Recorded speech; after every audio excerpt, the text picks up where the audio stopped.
Seguindo agora, a Ana Paula, você está por aí? Ótimo, você tem 10 minutinhos para apresentar suas duas propostas, ou três, ou quatro, fica bem à vontade como você quer conduzir, tá bom? Muito obrigada. Bom, eu vou me apresentar primeiro. Meu nome é Ana Paula, eu estou na Cardano desde 2020.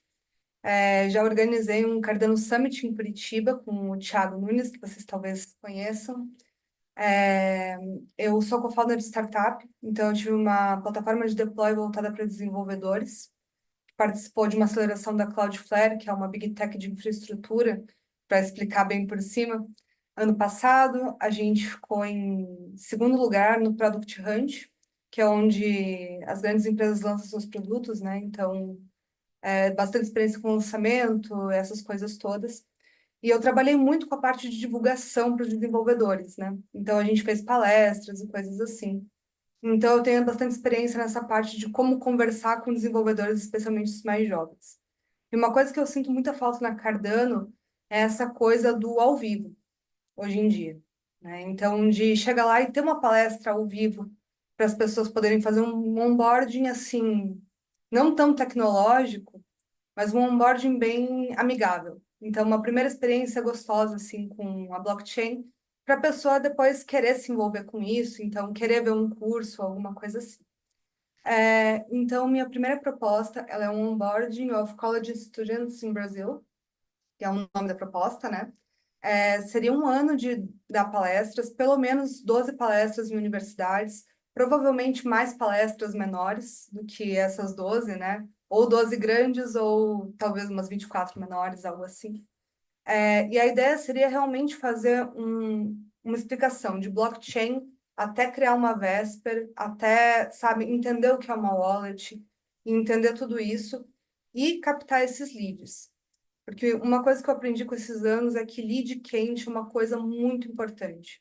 E quente não é assim, uma pessoa que visualizou seu vídeo. Não, uma pessoa que interagiu com ele, né?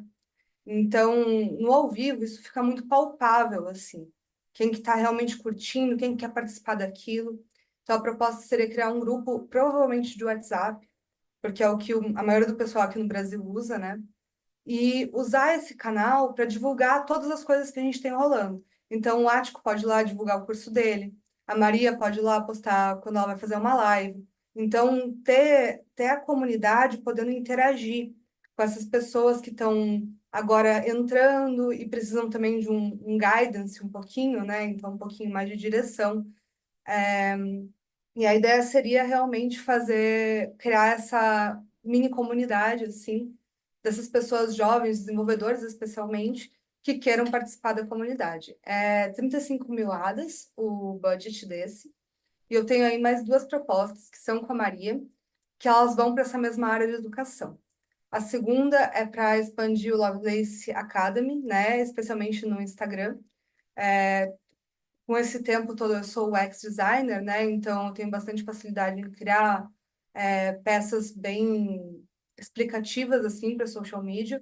Então seria a gente pegar bastante e trabalhar aqui no Instagram, né? Que o Lovelace Academy é um projeto super legal. E aí seria para expandir ele, deixar ele mais atrativo.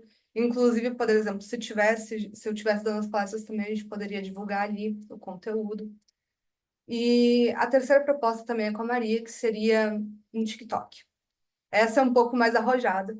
E aí é para seguir, é uma proposta de 6 meses para fazer 78 vídeos, então uma quantidade alta de vídeo, baseado nos conteúdos maravilhosos que ela já tem, mas trazer isso para o consumo do mundo real. Então, vídeos muito curtos, coisas muito mais encapsuladas, e ver se a gente consegue criar um método de fazer realmente esse tipo de conteúdo de blockchain no TikTok. Porque hoje é um território que não tem muito esse tipo de conteúdo, pela complexidade, obviamente, né? E a divulgação da Cardano lá ela é bem baixa, de forma geral. Então, seria uma tentativa de fazer isso funcionar, né? Eu tenho muita experiência fazendo vídeos, mas não tenho experiência fazendo vídeos para o TikTok especificamente. Porém, eu passo muitas horas do meu dia lá. E eu estudei muito para fazer as divulgações da startup que eu estava. Então, né, eu acredito que a gente tenha, e o conteúdo já está ali. Então, eu acredito que a gente tenha tudo para isso dar certo também. Então, sei lá, se tiverem alguma dúvida sobre alguma, estou aqui. Eu tenho uma dúvida. Você ainda tem 5 minutinhos, tá? Parabéns aí, Ana, pela apresentação, pelos projetos aí junto com a Maria. Eu queria fazer uma pergunta, justamente pegando o gancho do que você falou no final. Eu sempre apoio essas propostas relacionadas a outreach, né? Divulgação. E assim, voltei em uma do TikTok no fundo passado, voltado para o público, acho que da Indonésia, do Vietnã.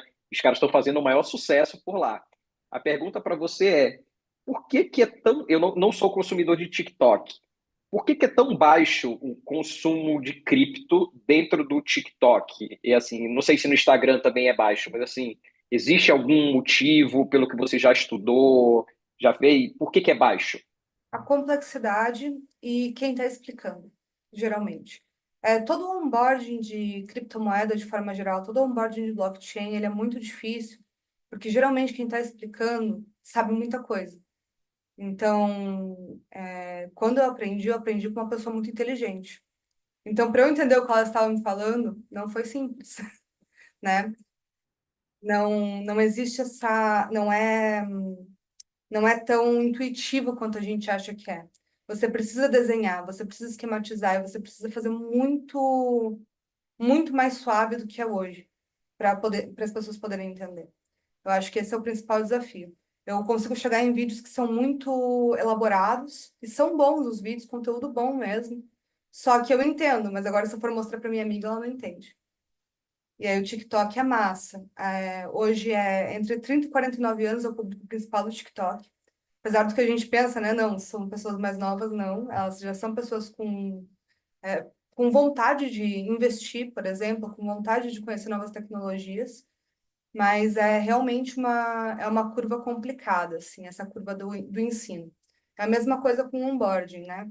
Se você não fizer ele muito bem feito e de uma forma muito calma, para a pessoa entender aquilo de um jeito quase que brincando, ela não volta para aquele assunto. Minha startup era serverless. Vai explicar serverless para alguém que aprendeu a programar ontem. É difícil. Você precisa ter a habilidade de fazer isso especificamente. Respondido. Alguém quer fazer alguma pergunta para Ana Paula? Aproveitem aí, tem uns minutinhos aqui. Se ninguém tiver uma pergunta, eu tenho uma também aqui.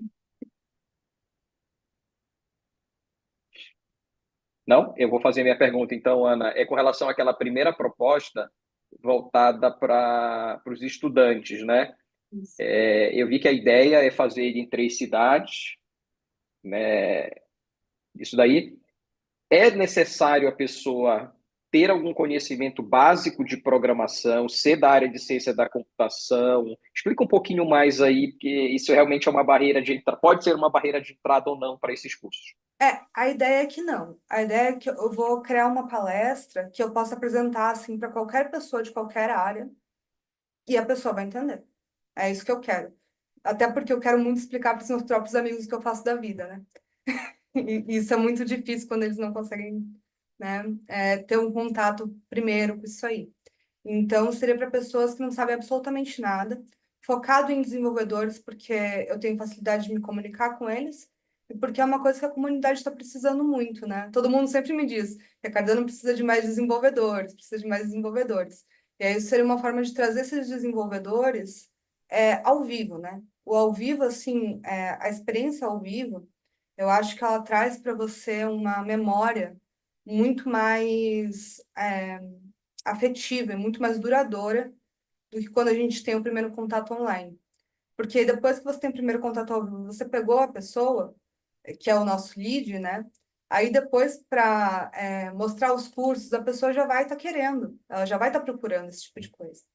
Então, vai ver os vídeos, provavelmente, vai ter interesse naquilo de uma forma mais genuína, né? Então, acho que é muito caminho, assim.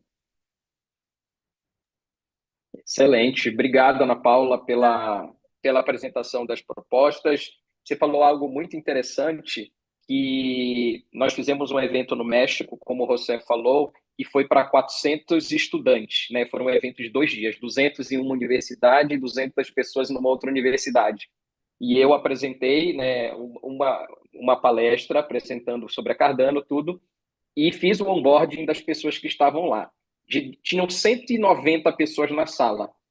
Você acredita que dessas 190 alunos de ciência da computação, sistema de informação, processamento de dados, no México, somente 3 pessoas tinham contato com criptomoeda? Três, do universo de 190. Então, a gente conseguiu fazer o onboarding de criação de wallets em massa. Eles baixaram, a gente fez sorteio, eles ganharam. Então, assim, foi super bacana. Legal. E eu acredito, e eu fiquei impressionado, porque era um curso técnico de informática dentro de um campus e a quantidade baixíssima de pessoas que tinham transacionado criptomoeda. Não era nem Sim, Cardano, era transacionado criptomoeda, só 3. Então, Achei parabéns aí incrível pela. isso aí, Otávio. Foi louco, foi muito bacana. Maria, tem um vídeo legal. lá que o pessoal gravou dos sorteios, foi super bacana. Então, parabéns pela proposta de vocês, espero que seja financiada, com certeza. Ah, obrigada. Vamos lá, o Parabéns, Ana, e próximo. bem-vinda. Bem-vinda.